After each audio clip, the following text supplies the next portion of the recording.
તો વિદ્યાર્થી મિત્રો એક્ઝામ્પલ્સમાં થોડા આગળ જઈએ. એ ઇટ ગિવ્સ બી એવી એક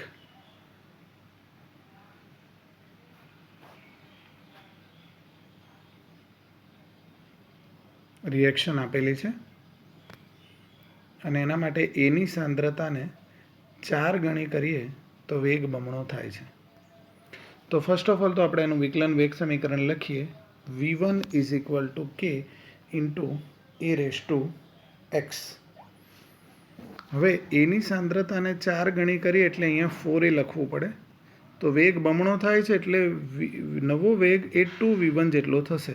તો નેક્સ્ટ ફોર્મ્યુલા મળશે 2v1 is equal to 4x into a into a raise to x. ફરીથી એકવાર એવી જ રીતે equation 2 divided by equation 1 2v1 upon v1 અને પછી સાદરૂપ તો આપણે મેળવી શકીશું x ઇઝ ઇક્વલ ટુ 1/2. તો એના સંદર્ભમાં અહીંયા પ્રક્રિયાક્રમ મળશે. વિદ્યાર્થી મિત્રો એ જ પ્રકારનો એક example a plus B it gives નિપજ માટે એની સાંદ્રતા 10 ગણી કરવાથી જો વેગ 10 ગણો 100 ગણો થતો હોય તો એના સંદર્ભમાં પ્રક્રિયાક્રમ શોધો. તમે સ્વપ્રયત્ન આ ગણી શકશો. આન્સર મેં લખ્યો છે પણ આ જ પ્રકારનો એક્ઝામ્પલ છે. આનો તમારે સ્ક્રીનશોટ લેવો હોય તો લઈ લો.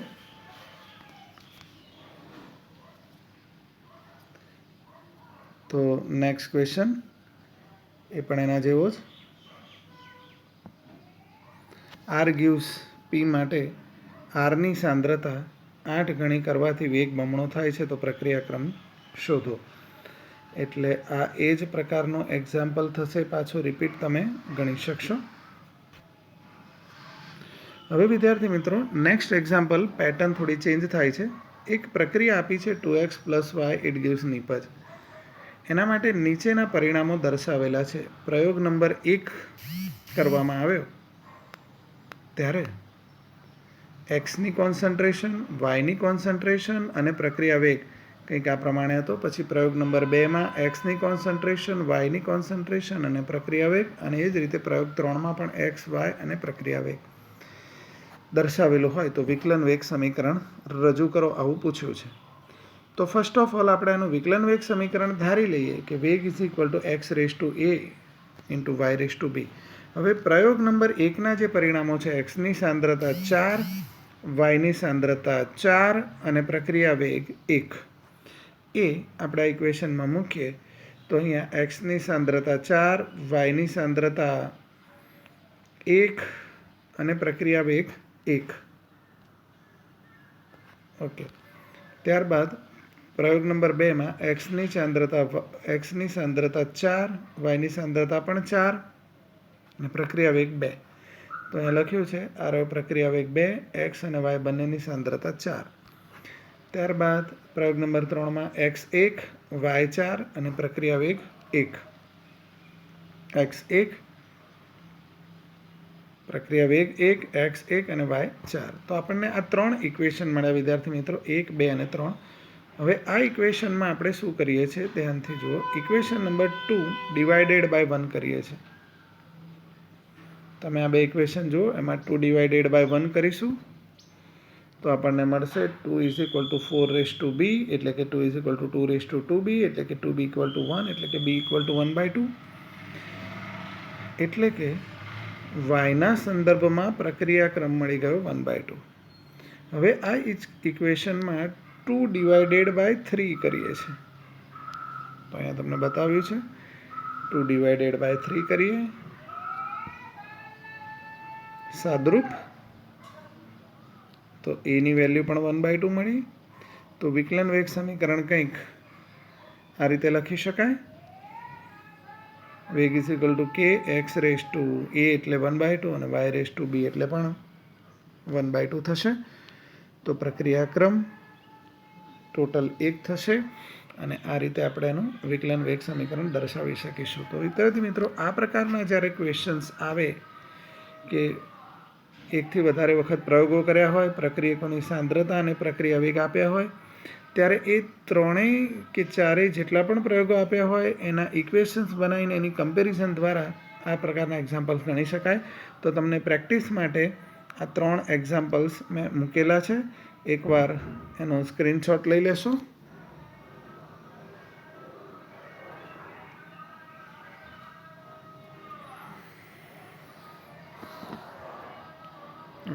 આમાં એકાદ એક્ઝામ્પલને હું અહીંયા એક્સપ્લેન કરી દઉં. પહેલાં તો આ ઇક્વેશન આપ્યું છે a plus b it gives નિપજ, એટલે આપણે એનું વિકલન વેગ સમીકરણ આ રીતે લખીએ કે વેગ is equal two k into a raise to x અને b રેસ ટુ y. હવે આ ઇક્વેશનમાં પ્રયોગ નંબર 1ની એની સાંદ્રતા, બીની સાંદ્રતા અને વેગના ઇક્વેશન મૂકો એટલે પરિણામ નંબર 1 મળશે. પ્રયોગ નંબર 2ની ત્રણેય વેલ્યુ મૂકો એટલે ઇક્વેશન નંબર 2 મળે. એ જ રીતે પ્રયોગ નંબર 3ની વેલ્યુઝ મૂકો અને પ્રયોગ નંબર 4ની વેલ્યુઝ મૂકો એટલે 4 ઇક્વેશન મળશે. હવે એક વસ્તુ અહીંયા જુઓ, 2 અને 3માં એની વેલ્યુ સરખી છે, તો તમે ઇક્વેશન 2/3 અથવા 3/2 કરો તો એને અનુલક્ષીને સાંદ્રતા અને એનો પ્રક્રિયાક્રમ છેદ ઉડી જાય તો તમને બીને અનુલક્ષીને એનો પ્રક્રિયાક્રમ મળે. એ જ રીતે તમે અહીંયા જુઓ તો બી માટે પ્રયોગ 2 અને 4માં સરખું છે, તો 2/4 કરો તો b રેસ ટુ y હજુ જે ઉડી જશે, તો એના સંદર્ભનો જે x હતો એ પ્રક્રિયાક્રમ તમે આસાનીથી મેળવી શકશો. એ જ પ્રકારે આ એક્ઝામ્પલમાં જુઓ, પ્રયોગ નંબર 1 અને 2માં એની વેલ્યુ સરખી આપેલી છે, તો ઇક્વેશન 1/2 ઓર ઇક્વેશન 2/1 કરો તો એને અનુલક્ષીને પ્રક્રિયાક્રમ ઉડી જશે, તો તમને બીને અનુલક્ષીને પ્રક્રિયાક્રમ મળશે. એ જ પ્રકારે ઇક્વેશન 2 અને 3 ડિવાઈડ કરો તો બીને અનુલક્ષીને પ્રક્રિયાક્રમ ઉડી જશે, તો એને અનુલક્ષીને પ્રક્રિયાક્રમ મળશે. એ જ રીતને આ એક્ઝામ્પલ જુઓ, આમાં 1 અને 3 ઇક્વેશન 1/2 ઇક્વેશન 3 કરો તો એનોના સંદર્ભનો પ્રક્રિયાક્રમ ઉડી જાય તો Cl2ના સંદર્ભનો પ્રક્રિયાક્રમ મળે. અને ઇક્વેશન 1/2 કરો તો Cl2ના સંદર્ભનો પ્રક્રિયાક્રમ ઉડી જશે અને એનોના સંદર્ભનો પ્રક્રિયાક્રમ તમે મેળવી શકશો અને એ રીતે આન્સર તમે લાવી શકશો. વેગ is equal two k into NO raise to 2 into Cl2 raise to 1, એટલે આનો જે કુલ પ્રક્રિયાક્રમ છે એ મળી જશે 3. નેક્સ્ટ ક્વેશ્ચન, પ્રથમ ક્રમની પ્રક્રિયા માટેનો વેગ અચળાંક આપેલો છે. પ્રક્રિયકની t સમયની સાંદ્રતા મૂળ સાંદ્રતાના 18મા ભાગ જેટલી થવા માટે લાગતો સમય પૂછ્યો છે. તો અહીંયા જુઓ, પ્રક્રિયકની t સમયની સાંદ્રતા મૂળ સાંદ્રતા કરતાં 18મા ભાગની થાય એટલે RT is equal two 1/18 into R0 થાય. એનો વેગ અચળાંક તમને આપ્યો છે 70 સેકન્ડ ઇન્વર્સ. અહીંયા તમે ચેક કરી લો કે પ્રથમ ક્રમની પ્રક્રિયા માટેનો વેગ અચળાંકનો એકમ સમય ઇન્વર્સમાં મળે જનરલી. હવે વિદ્યાર્થી મિત્રો, પ્રથમ ક્રમની પ્રક્રિયા માટે સંકલિત વેગ સમીકરણ આપણે આ પ્રકારે તારવેલું. t is equal two 2.303/k log of R0/RT. એમાં વેગ અચળાંકની વેલ્યુ મૂકો અને RTની વેલ્યુ મૂકો 1/18 ઇન્ટુ R0. સાદરૂપ આ રીતે તમે ટી મેળવી શકશો. નેક્સ્ટ ક્વેશ્ચન, પ્રથમ ક્રમની પ્રક્રિયા માટે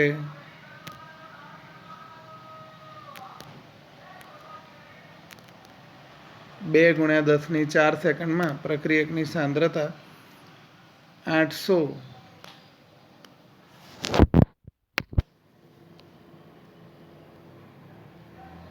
મોલ પર ડેસીમીટર ક્યુબથી ઘટીને 50 મોલ પર ડેસીમીટર ક્યુબ થાય છે. તો વેગ અચળાંક શોધો.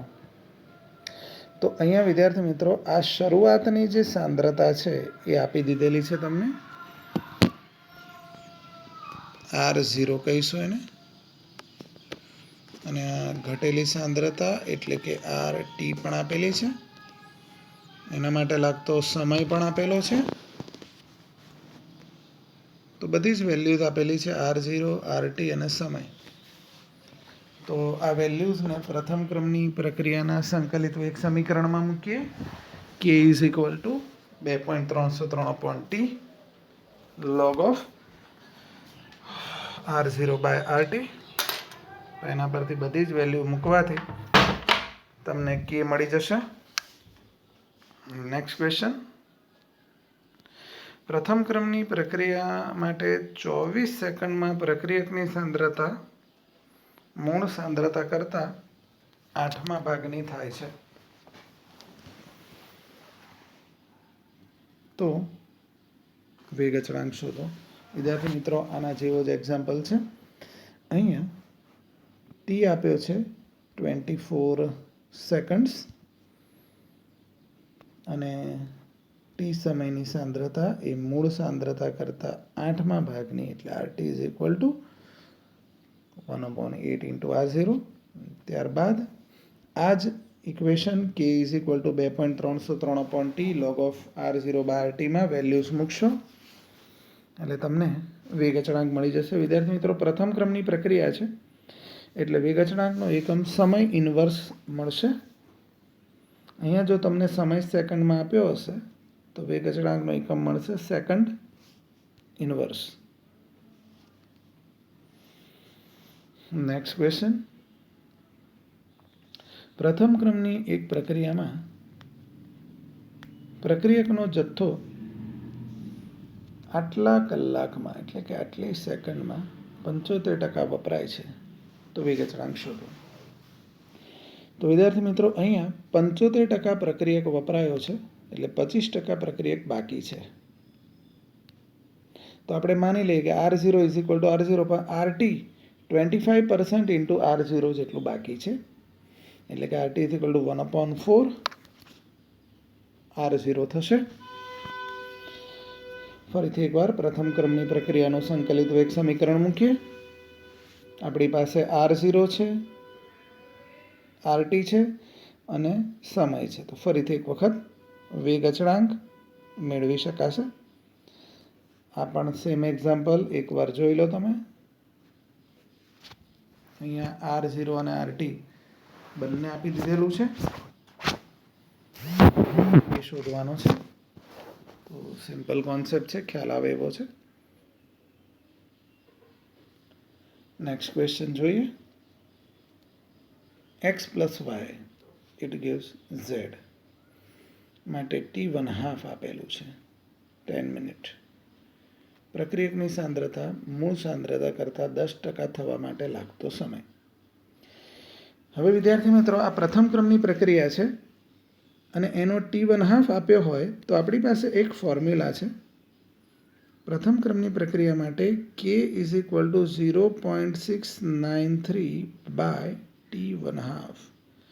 આના પરથી તમને k મળી જશે અને પછી આ જ ફોર્મ્યુલા યુઝ કરવાની.